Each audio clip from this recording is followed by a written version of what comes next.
Hi, I'm Beilis, and I support the music.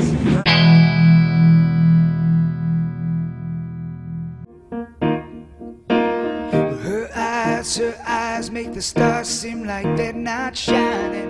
Her hair falls perfectly without her trying. She's beautiful, and I tell her every day. How did you get started in music? And what was your experience like with it? Well, I started playing piano when I was about 3 and a half.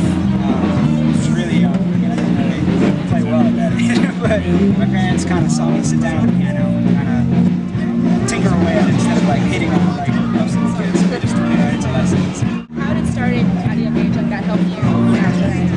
Well, I mean, it definitely laid the foundation really early. And I mean, things that kids, like when kids start lessons a little bit later in life, 7 or 8, they're kind of starting on things that if you started when you were 3 and a half, would be kind of more innate.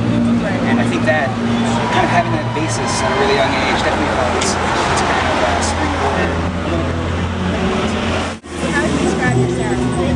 My sound, it's piano-based pop rock with a little bit of R&B flavor to it. Kind of like Maroon 5 and Gavin McGraw. So, what has been the most surreal moment for you since you've been touring and writing your own? Yeah, I think the most surreal moment was playing at City Field. That was kind of crazy. I mean, playing in front of a massive stadium, like hearing that sound was nuts. So that definitely was the most surreal. So, what's been the biggest challenge for starting? I think the biggest challenge for any original artist is really just kind of getting yourself out there, kind of getting yourself really known, and just really having the motivation to kind of keep going, if and when that doesn't, just kind of keep on pushing. Right.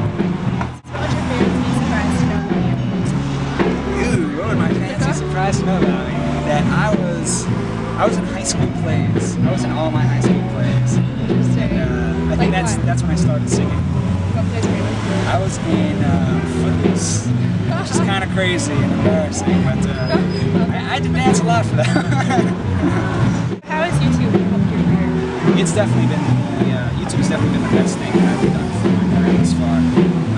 I mean, I've gotten seen by Bruno Mars covering a Bruno Mars song, and that was out of control. I mean, YouTube has really opened up more doors than anything else that I've done. I mean, my manager found me through YouTube, and got a lot of different interested people through YouTube, so definitely the best thing. So what do you think is most important about musical education? Well, I mean, musical education definitely kind of leads through to tons of other areas of education. I mean, math and science become much easier when you have a musical background. It's something about rhythm that meshes like completely with math, and it's hard to explain, but it definitely made it easier to excel in math and science. For sure. How can people keep up to date with you? How do people keep up to date with me?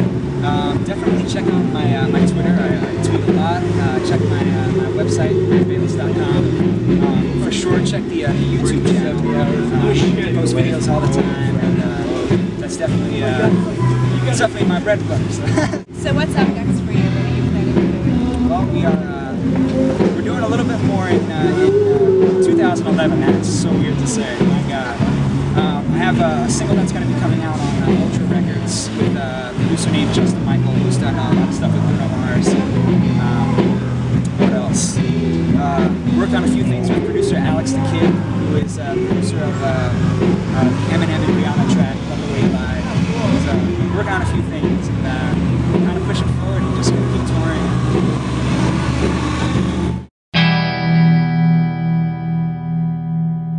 What's the story behind Without You? Well, Without You is kind of like, it's my own self-explanatory song. It's really a song about something or someone that you really can't live without. Kind of the anxiety you feel when you don't have that person or that thing near you. It's pretty much self-explained now. Been way too long. Well, been way too long. It's about being in a relationship that you're not happy with for way too long. But it's actually, I didn't write it about a love relationship. I actually wrote it about a job that I had. It was a full-time job, and it didn't really let me do music because you get home from a full-time job and you don't really want to do anything. The next day you got to go back to work. So it was really about being in that job for way too long, not allowing myself to really explore the possibility of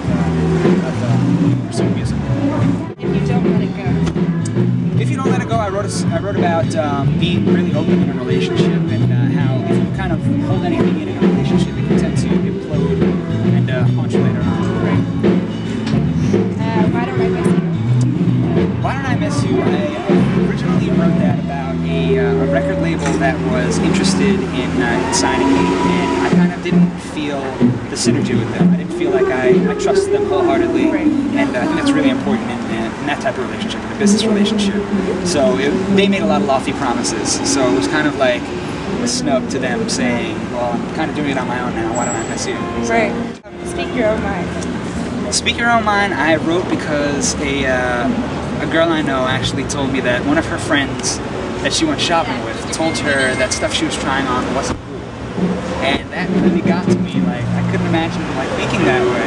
Right. So I really wrote this song about thinking on your own, really like not really deciding for yourself what is right for you, what is cool, not really taking what everyone else says as the norm. I Don't Mind. I Don't Mind. I wrote that song when I was in college and when I was first starting to pursue music. And I wrote that song about the idea of chasing my dream, regardless of how long it takes to make it. That I don't mind waiting because I know something's going to happen, and I really just want to pursue it to the fullest. And definitely give myself the chance before I even decide to move.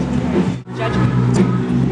Judge Me. I wrote that song because I got into a fight with my girlfriend, and at the time I kind of jumped down her throat, and I really kind of thought about it from her perspective. And it's kind of like when someone opens up to you, it's willing to break down some walls to kind of let out their the worst thing that you can do is kind of jump down their throat and kind of judge them for what they were feeling.